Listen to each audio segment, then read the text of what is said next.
नमस्कार, मैं विनीत तिवारी फिर से हाजिर हूँ नए वीडियो के साथ। आज चालू करेंगे आंगनबाड़ी केंद्र और इसके बारे में जानेंगे संपूर्ण जानकारी।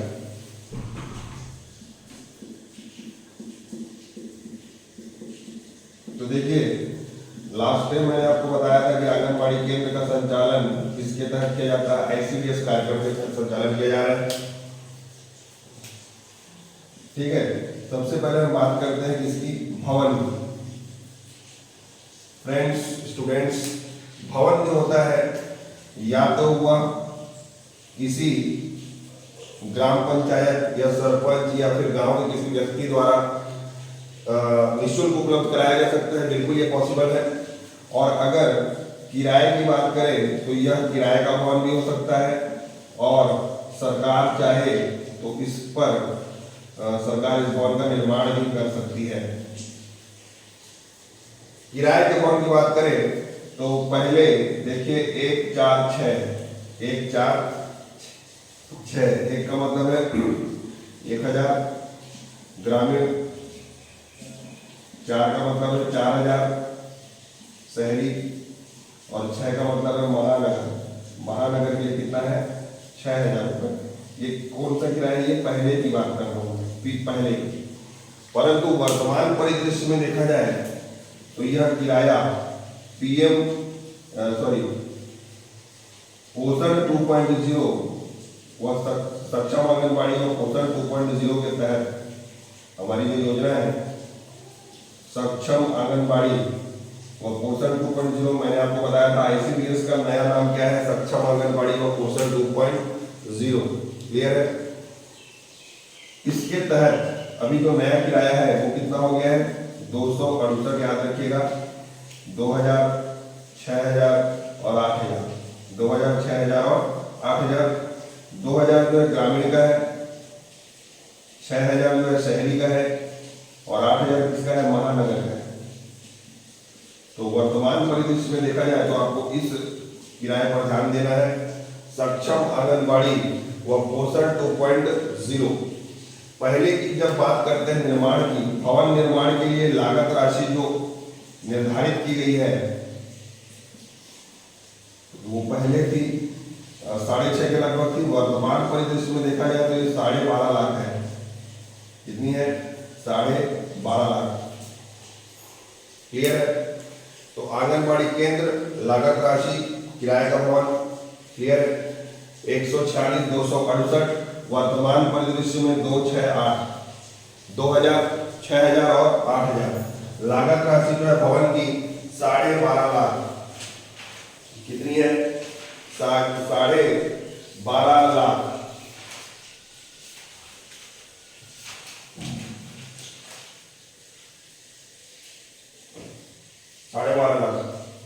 सॉरी 12.5 लाख नहीं है, 12 लाख है। सॉरी, गलती से मैं 12.5 लाख बता दिया आप लोगों को, सुधार लेंगे।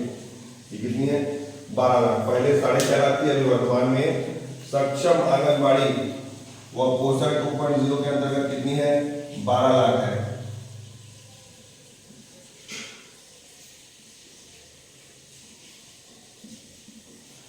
अब हम बात करते हैं तो क्या भवन की जो ये राशि है 12 लाख, ये कहाँ से आती है, तो कुछ फंड से आती है। जैसे कि सरकार अनुदान देती है इसके लिए, या तो मनरेगा जो फंड होता है उससे लिया जाता है, या एक फंड होता है FC, उसके तहत दिया जाता है। तो 2-3 फंड को मिलाकर ये राशि को निकाला जा सकता है, सरकार इसको इसमें लगा सकती है। अब हम बात करते हैं आंगनबाड़ी केंद्र की। तो भारत का चलित आंगनबाड़ी केंद्र, भारत का पहला चलित आंगनबाड़ी केंद्र जिसका नाम जुगनू रखा गया है। क्या रखा गया है, जुगनू। कहां पर है ये खोला गया है, इंदौर में। कहां पर खोला गया है, इंदौर में। भारत का पहला चलित आंगनबाड़ी केंद्र जुगनू कहां खोला गया है, इंदौर में। और दूसरा देश का पहला अत्याधुनिक आंगनबाड़ी केंद्र जिसका नाम रखा गया है नंदघर। क्या नाम रखा गया है, नंदघर। ये कहां पर है, हसनपुर सोनपत हरियाणा, हसनपुर गांव है और सोनपत जगह का नाम है और ये है आपका हरियाणा में। ठीक है, अब हम बात करते हैं आंगनबाड़ी केंद्र को मान्यता कैसे मिलती है, जनसंख्या का आधार क्या होता है। मैंने आपको बताया था कि आंगनबाड़ी केंद्र के लिए आपको बताया था मैंने कि 100 आंगनबाड़ी केंद्र पर एक परियोजना स्थापित की जाती है। मैंने आपको बताया था ICDS परियोजना बोलते हैं जिसको। 100 आंगनबाड़ी केंद्र के लिए एक परियोजना और उस परियोजना के सुपरवाइजर बोले या निरीक्षण अधिकारी बोले या हम उसका कर्ता धर्ता बोले, कौन है? परियोजना अधिकारी, जिसे हम क्या बोलते हैं सामान्य शब्दों में, जो कि हर जिले में होता है, CDPO, child development project officer, child development project officer बोलते हैं इसको। क्लियर? तो देखिए आंगनबाड़ी केंद्र, सबसे पहले हम बात करते हैं आंगनबाड़ी केंद्र की। आंगनबाड़ी केंद्र खोला जाता है 400 से लेकर 800 जनसंख्या अगर है, 400 से लेकर 800 जनसंख्या, तो ये खोला जाएगा। देखिए आंगनबाड़ी केंद्र के लिए 2 प्रकार की कैटेगरी है, एक है मैदानी क्षेत्र और दूसरा है जनजातीय क्षेत्र या पहाड़ी क्षेत्र। आप सभी को पता है मित्रों कि जनजातीय क्षेत्र कहाँ निवास करती है, आदिवासी लोग कहाँ निवास करते हैं? पहाड़ी पठारी क्षेत्र में, जंगलों में। ठीक है, तो इसके लिए कुछ क्राइटेरिया बनाए गए हैं। मैदानी क्षेत्र की मैं अगर बात करूं, मैदानी क्षेत्र की, तो 400 से लेकर 800 जनसंख्या है तो एक, 800 से लेकर 1600 है तो 2 आंगनबाड़ी।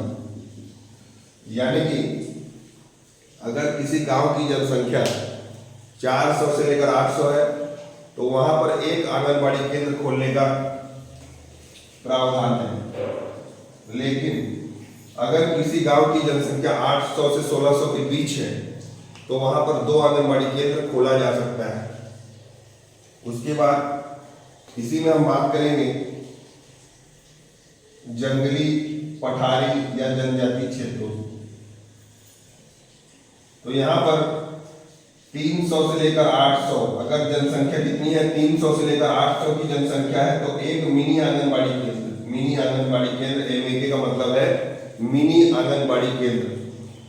यदि 800 से 1600 जनसंख्या है तो वहां पर 2 मिनी आंगनबाड़ी केंद्र, और 1600 से अधिक होगी तो 3 आंगनबाड़ी केंद्र या 3 मिनी आंगनबाड़ी केंद्र खोला जा सकता है। किन क्षेत्रों की मैं बात कर रहा हूं? पठारी क्षेत्र या मैदानी क्षेत्रों की। सभी को क्लियर हो गया होगा। 800 से लेकर 1600, 1600 से ज्यादा 3 और 300 से लेकर 800। अब इसको याद करना बहुत आसान है क्योंकि आंगनबाड़ी केंद्र जो है वो जनरली मैदानी क्षेत्र में खोला जाता है या जहां पर जनसंख्या सामान्य होती है। लेकिन अगर किसी गांव की जनसंख्या कम है लेकिन वहां पर आदिवासी रह रहे हैं तो वहां पर मिनी आंगनबाड़ी की व्यवस्था की गई। अब बात करते हैं, तो ऐसा नहीं है कि मैदानी क्षेत्रों में मिनी आंगनबाड़ी केंद्र नहीं खोला जा सकता, बिल्कुल खोला जा सकता है, जनसंख्या ही आधार होगी। ठीक है, ये हो गया आंगनबाड़ी केंद्र। अब हम बात करते हैं मिनी आंगनबाड़ी केंद्र। मिनी आंगनबाड़ी केंद्र जो है 150 से लेकर 400 की जनसंख्या, 150 से लेकर 400 की जनसंख्या है तो वहां पर 1 मिनी आंगनबाड़ी केंद्र खोला जाएगा। ये किसकी मैं बात कर रहा हूं? देखिए 150 से लेकर 400 और दूसरा क्राइटेरिया है 150 से लेकर 300 की जनसंख्या, यहां पर 1 मिनी आंगनबाड़ी केंद्र। तो ये जो रूल है ना, ये जो रूल है 150 से 400 वाले, किसके लिए? मैदानी क्षेत्र के लिए, किसके लिए है? मैदानी। और ये किसके लिए है? पहाड़ी या जनजातीय क्षेत्रों के लिए। क्लियर है? तो 150 से लेकर 400 अगर है तो 1 मिनी आंगनबाड़ी केंद्र, इसके लिए मैदानी सामान्य क्षेत्र, पहाड़ी या जनजातीय या जंगली क्षेत्रों के लिए 150 से लेकर 300 की जनसंख्या होनी चाहिए। तो यहाँ तक क्लियर हुआ आप लोगों को, यहाँ तक क्लियर हुआ। 150 से 400 मैदानी क्षेत्र मिनी आंगनबाड़ी केंद्र, 150 से लेकर 300 जनजातीय जंगली क्षेत्र। आंगनबाड़ी केंद्र के बारे में मैंने बताया, मैदानी और जनजाति दो क्षेत्रों में दो कैटेगरी है, खोलने के लिए दो नियम है, दो वर्ग है। अब हम बात करते हैं आंगनबाड़ी केंद्र में संचालित कार्यक्रमों की। आगे देखिए, आप लोग एग्जाम की तैयारी कर रहे हैं, महिला पर्यवेक्षक, ठीक है, तो महिला पर्यवेक्षक के बारे में भी जान लेते हैं थोड़ा सा। सबसे पहले देखिए हम बात करते हैं सैलरी की। आंगनबाड़ी में दो लोग काम करते हैं। पहला होता है जिसे हम बोलते हैं आंगनबाड़ी कार्यकर्ता। क्या बोलते हैं? आंगनबाड़ी केंद्र की कार्यकर्ता, ठीक है। दूसरा होती है आंगनबाड़ी सहायिका, आंगनबाड़ी सहायिका।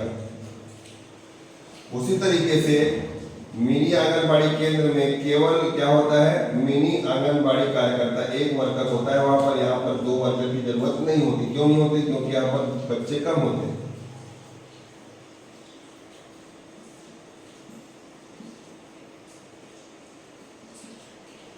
मिनी आंगनबाड़ी कार्यकर्ता, तो आंगनबाड़ी में दो प्रकार के लोग हो गए, दो वर्कर्स हो गए। जो पहला जो हेड है आंगनबाड़ी कार्यकर्ता, इसके अंडर में कौन होगी? आंगनबाड़ी सहायिका। इसका काम क्या है? साफ सफाई और भोजन बनाना, भोजन नाश्ता जो बनता है, साफ सफाई, भोजन और नाश्ता बनाने का काम किसका है? सहायिका का। सहायिका मतलब एक प्रकार से चपरासी जैसे प्यून होता है, उसी तरीके से साफ सफाई, कैंपस का ये सब ध्यान रखने का काम किसका है? आंगनबाड़ी सहायिका का। मिनी आंगनबाड़ी की केंद्र की कार्यकर्ता जो है वो सारा काम खुद ही करेगी, उसको किसी प्रकार के हेल्पर की जरूरत नहीं पड़ती। अब हम बात करें इनकी सैलरी की, वेतन की, तो केंद्र और राज्य दोनों मिलकर इसको वेतन देते हैं, ठीक है। सबसे पहले देखिए यहां पर हम बात करते हैं आंगनबाड़ी कार्यकर्ता की। इसकी बात करूंगा मैं, आंगनबाड़ी कार्यकर्ता। आंगनबाड़ी ये जो कार्यकर्ता मैंने लिखा है केंद्र की, इसकी बात करेंगे। वर्तमान में इसकी सैलरी कितनी मिल रही है? 1 अप्रैल 2022, सॉरी 1 अप्रैल 2023, 1 अप्रैल 2023 को इनकी सैलरी बढ़ा दी गई है। कितनी कर दी गई है? 10,000 कर दी गई है। और यहाँ पर है ये केंद्र का हिस्सा कितना है इसमें? 10,000 रुपए की सैलरी में केंद्र सरकार 4500 रुपए का कंट्रीब्यूट कर रही है। उसी तरीके से राज्य सरकार कितना कर रही है? 5500 रुपए का कंट्रीब्यूशन दे रही है। और दोनों को मिलाएंगे तो कितना हो जाएगा? 10,000, यानी कि 10,000 में 5500 रुपए राज्य सरकार का हिस्सा हो गया है और 4500 रुपए किसका हिस्सा है? केंद्र सरकार का। उसी तरीके से मिनी आंगनबाड़ी कार्यकर्ता, मिनी आंगनबाड़ी कार्यकर्ता की सैलरी कितनी है?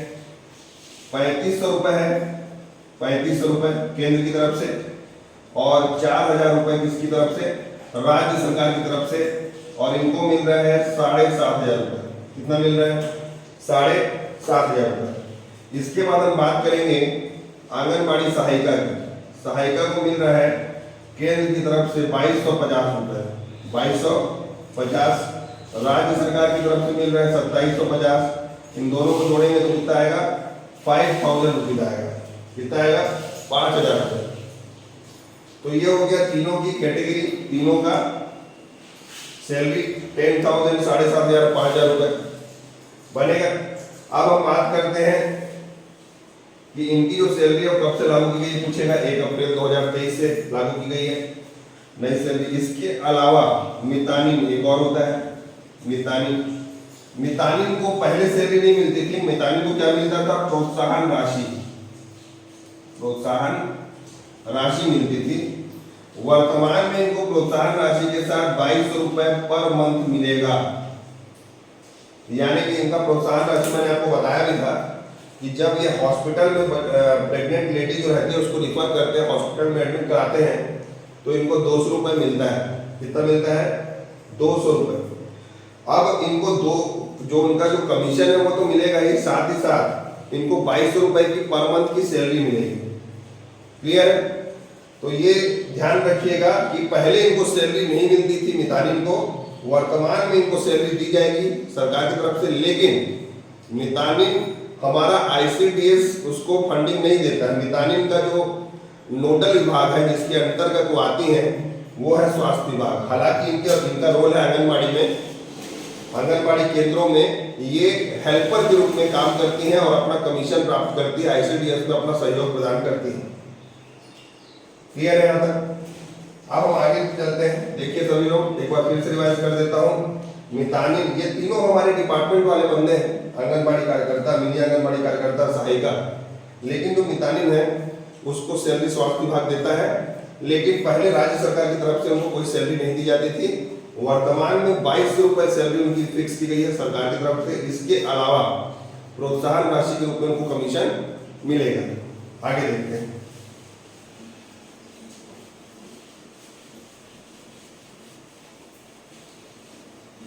तो मैंने आपको बताया कि देश का पहला चलित आंगनबाड़ी केंद्र कहाँ पर है? इंदौर में है, जिसका नाम जुगनू है। देश का पहला चलित आंगनबाड़ी केंद्र जुगनू, देश का पहला अत्याधुनिक, ठीक है, अत्याधुनिक आंगनबाड़ी केंद्र का नाम है नंदगढ़, सोनपत, हरियाणा में। अब आगे देखते हैं। देखिए आंगनबाड़ी कार्यकर्ता या बोले कि आंगनबाड़ी केंद्र, ऐसा बना लीजिए आंगनबाड़ी केंद्र। आंगनबाड़ी केंद्र की प्रमुख है आंगनबाड़ी कार्यकर्ता, और ये रिपोर्ट किसको करेगी? ये रिपोर्ट करेगी महिला पर्यवेक्षक को। किसको करेगी? महिला पर्यवेक्षक को।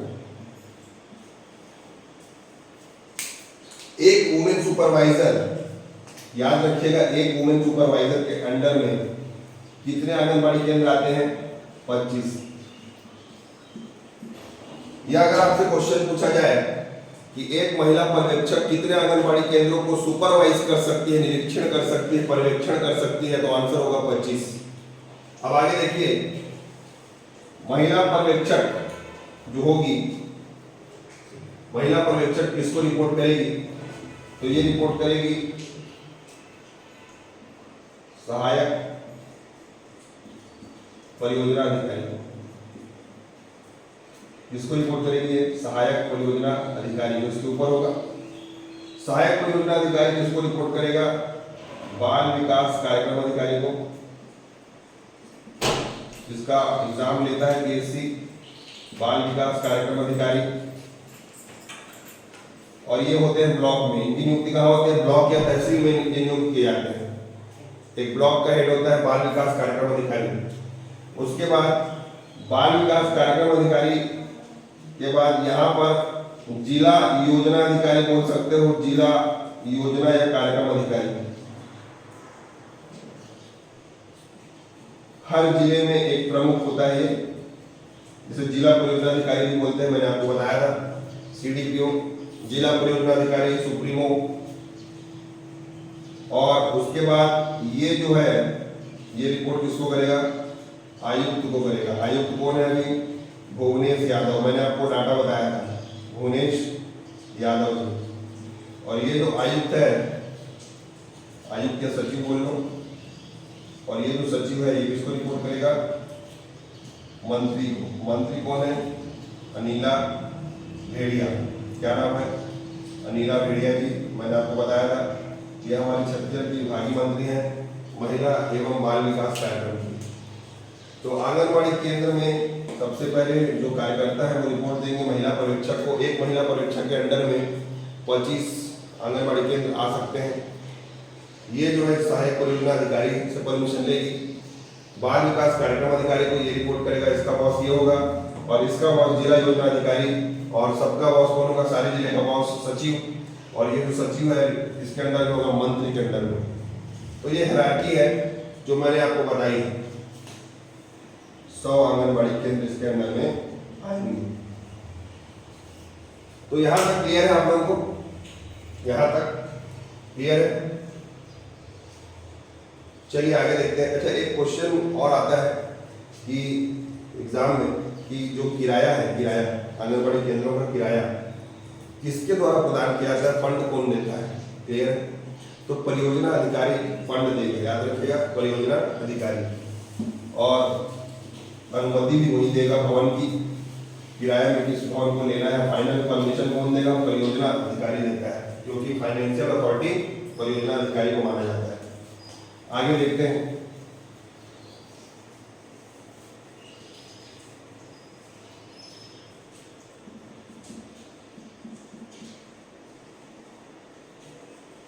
आंगनबाड़ी केंद्र में बहुत सारी गतिविधियां होती है, साफ सफाई, ठीक है, और साफ सफाई और क्या बोलना चाहिए, खाना बनाना, नाश्ता बनाना, महिलाओं को मार्गदर्शन देना, एक नर्स आती है जिसे एएनएम बोलते हैं, ठीक है, एक निशानी आती है स्वास्थ्य विभाग की। ये सभी लोग क्या करते हैं, कैंप लगाते हैं, महिलाओं की मीटिंग लेते हैं, माता बैठक का आयोजन करते हैं, ठीक है। तो ये सारी चीज़ें होती हैं यहाँ पर।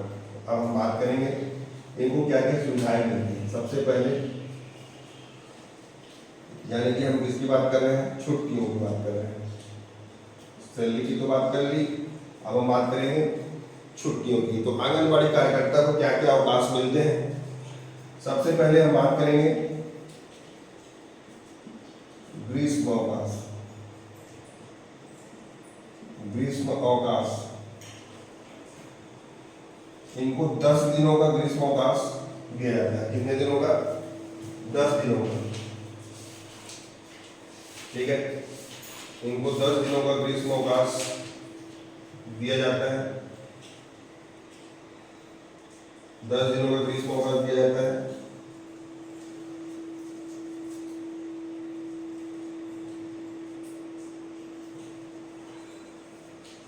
दस दिनों का ग्रीष्म अवकाश 15 मई से लेकर 15 जून के बीच, याद रखिएगा। ये जो छुट्टी है 15 मई से लेकर कब तक लेनी है, 15 जून तक। इसके बीच में कैसे लेंगे छुट्टी, अल्टरनेट अरेंजमेंट के आधार पर। अल्टरनेट का मतलब है जैसे कि 10 दिनों की छुट्टी दोनों को मिलेगी, कार्यकर्ता को भी मिलेगी, सहायिका को भी मिलेगी। जब कार्यकर्ता छुट्टी में जाएगी तो सहायिका छुट्टी नहीं ले पाएगी, और जब सहायिका छुट्टी में जाएगी तो कार्यकर्ता क्या करेंगे, वहां पर उपस्थित रहेगा, यानी कि दोनों में से एक को रहना पड़ेगा, केंद्र बंद नहीं होगा, ठीक है। उसके बाद हम बात करेंगे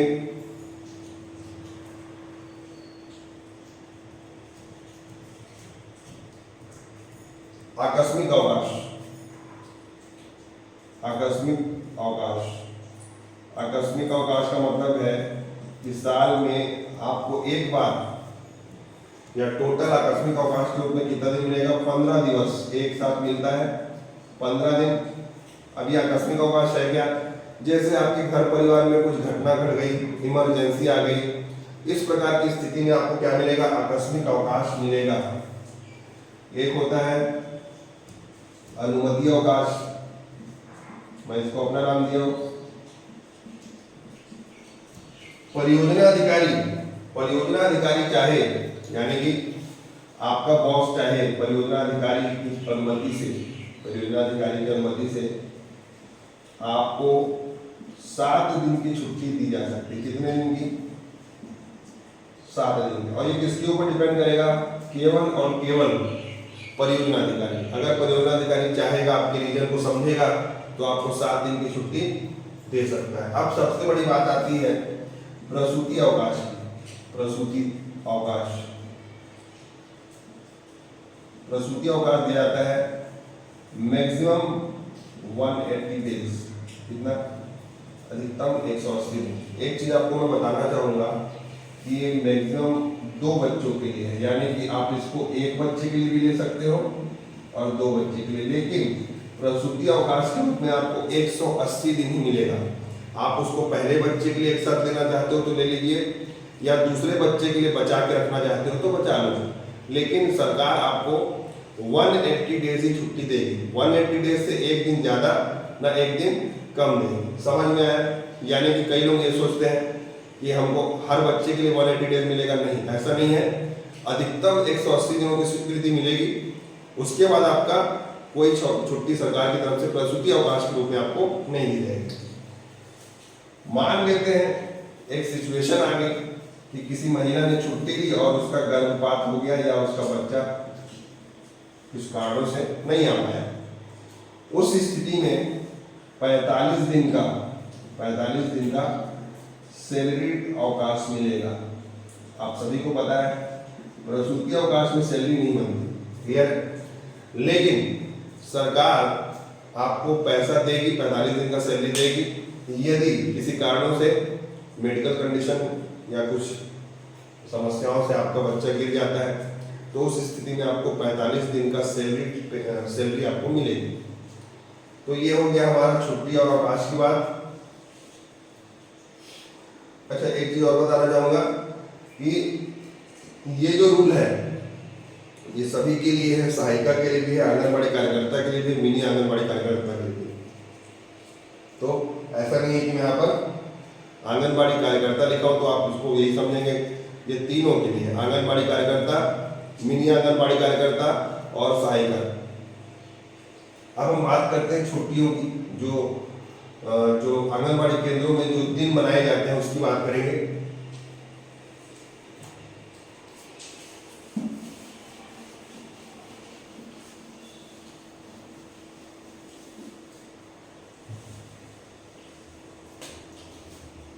देखिए, दिवस, सबसे पहले हम बात करेंगे आंगनबाड़ी केंद्र की टाइमिंग क्या होती है। यहाँ पर हम सबसे पहले बात करते हैं आंगनबाड़ी केंद्र की टाइमिंग। याद रखिएगा, आंगनबाड़ी केंद्र को अधिकतम कितने घंटे खोलना है? 6 घंटे। 6 घंटे तक खोलने का सामान्य नियम है, लेकिन कई आंगनबाड़ी केंद्र 6 घंटे से कम भी खोले जाते हैं। 4 से 6 घंटा हम बोल सकते हैं। अगर हम बोले कि आंगनबाड़ी केंद्र को खोलने का समय सीमा क्या है, तो 4 से 6 घंटा आप बोल दीजिए, क्योंकि 6 घंटा इसको खोलने का नियम है, यानी 6 घंटे इसकी अधिकतम सीमा, ये बोल सकते हैं। ठीक है। नेशनल हॉलीडे में क्या खुलेगा आंगनबाड़ी केंद्र? हाँ, बिल्कुल खुलेगा। 1 घंटा खुलेगा। राष्ट्रीय अवकाश में कितना? 1 घंटे के लिए आपको आंगनबाड़ी केंद्र खोलना पड़ेगा। 1 घंटा क्यों खोल रहे हैं, ऐसा नियम क्यों बनाया गया है? 1 घंटा इसलिए खोल रहे हैं क्योंकि उस दिन क्या करेंगे हम, जो क्या बोलते हैं रेडी टू ईट पैकेज होता है, पैकेट हम देखेंगे आगे क्लास में देखेंगे, पोषक आहार बांटने के लिए। समझ रहे हो? 1 घंटा इसलिए खोल रहे हैं क्योंकि पोषक आहार बांटेंगे। तो देखिए, पोषक आहार जो है ये सप्ताह में कितने दिन बांटना है? 6 दिन। सप्ताह में 6 दिन, याद रखिएगा, क्वेश्चन पूछेगा। हफ्ते में 6 दिन बांटना कंपलसरी है। महीने की बात करें तो महीने में 25 दिन, कितने दिन? 25 दिन का रूल है। और वर्ष की बात करें तो वर्ष में 300 दिन बांटना ही बांटना है। क्वेश्चन पूछेगा कि आंगनबाड़ी केंद्रों में पोषक आहार का वितरण या पैकेट का वितरण सप्ताह में कितने दिन होता है? तो 6 दिन, महीने में 25 दिन और वर्ष में 300 दिन सीमा निर्धारित की गई। अब दिवस की बात करते हैं तो मैं आपको दिवस बताना चाहूंगा। एक होता है आपका बचपन दिवस। बचपन दिवस प्रत्येक माह की 5 तारीख को मनाया जाता है। इस दिन जो छोटे बच्चे होते हैं, नवजात बच्चे होते हैं, उनका तिलक लगाकर उनको वेलकम किया जाता है, उनको कुछ खिलाया पिलाया जाता है, उनको क्या होना चाहिए, एक मीटिंग ली जाती है माताओं की, और जो महिलाएं रहती हैं उनको भी सम्मानित या ससम्मान, उनको आदर पूर्वक उनको नाश्ता पानी सब कराया जाता है। बचपन दिवस। ममता दिवस मनाया जाता है हर माह की 15 तारीख को। ठीक है, ममता दिवस मनाया जाता है हर माह की 15 तारीख को। इस दिन क्या होता है, जो लेडीज होती है, गर्भवती महिलाएं होती है, उनको पूरक पोषण आहार वितरित किया जाता है, उनको सम्मान किया जाता है, उनको खाना, गर्म थाली दी जाती है, आकर्षक थाली, या फल आहार वितरण किया जाता है, टेबलेट दिया जाता है। इसके अलावा एक समिति होती है जिसे माता समिति बोलते हैं। हमारे छत्तीसगढ़ में नहीं है, हमारे छत्तीसगढ़ में नहीं है माता समिति, लेकिन हमारे छत्तीसगढ़ में क्या है, इसकी जगह पे महतारी समिति है।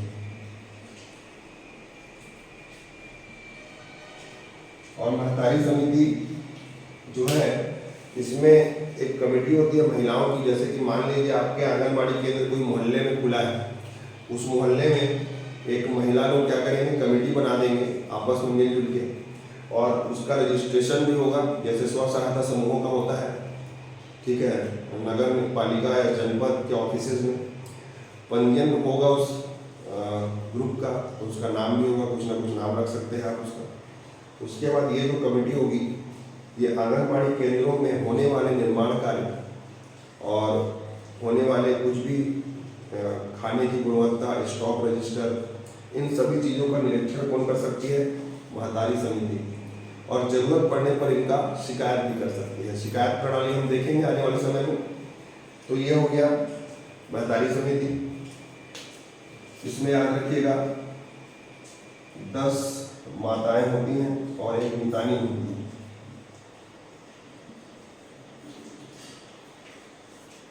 ठीक है, इसके अलावा हमारे हर महीने एक टीकाकरण दिवस मनाया जाएगा, टीकाकरण दिवस। और जिस दिन टीकाकरण दिवस मनाते हैं उस दिन क्या मनाते हैं, आरोग्य दिवस भी मनाते हैं। आरोग्य दिवस क्लियर, जिस दिन टीकाकरण दिवस मनाएंगे आरोग्य दिवस मनाएंगे। सामान्य तौर पे हर मंगलवार को मनाया जाता है टीकाकरण दिवस, लेकिन इसकी डेट एक फिक्स की गई है 7, 14, 21, 28। इन चारों डेटों में से कोई एक डेट को टीकाकरण दिवस मना सकते हैं, क्लियर। और इसके अलावा टीकाकरण दिवस मनाने के लिए जो हमारा इंद्रधनुष अभियान है, जो कि हमारा टीकाकरण अभियान है छोटे बच्चों के लिए, 0 से लेकर 2 वर्ष के बच्चों के लिए टीकाकरण के लिए जो अभियान लगाए गए हैं, चलाए गए हैं केंद्र सरकार द्वारा, उसके तहत जो गाइडलाइन आती है उसके अनुसार भी टीकाकरण दिवस मनाने का प्रावधान किया गया है। ठीक है, तो आज की क्लास इतनी काफ़ी है। ठीक है, मैं और कंटेंट के साथ और चीज़ों के साथ आपके साथ आऊँगा वापस, क्लियर है, बहुत जल्दी नेक्स्ट वीडियो डाला जाएगा। तो तब तक के लिए सभी को धन्यवाद। और मेरा आप सभी से एक रिक्वेस्ट है कि प्लीज़ कमेंट करके बताइएगा आपको मेरी क्लास कैसी लगी, ताकि मैं और ज़्यादा मेहनत करूँ आप लोगों के लिए, और ज़्यादा कंटेंट दूँ। और उम्मीद करता हूँ कि आपको चीज़ें याद हो रही होंगी और आप सभी लोग अपना कमेंट जरूर दीजिएगा। धन्यवाद।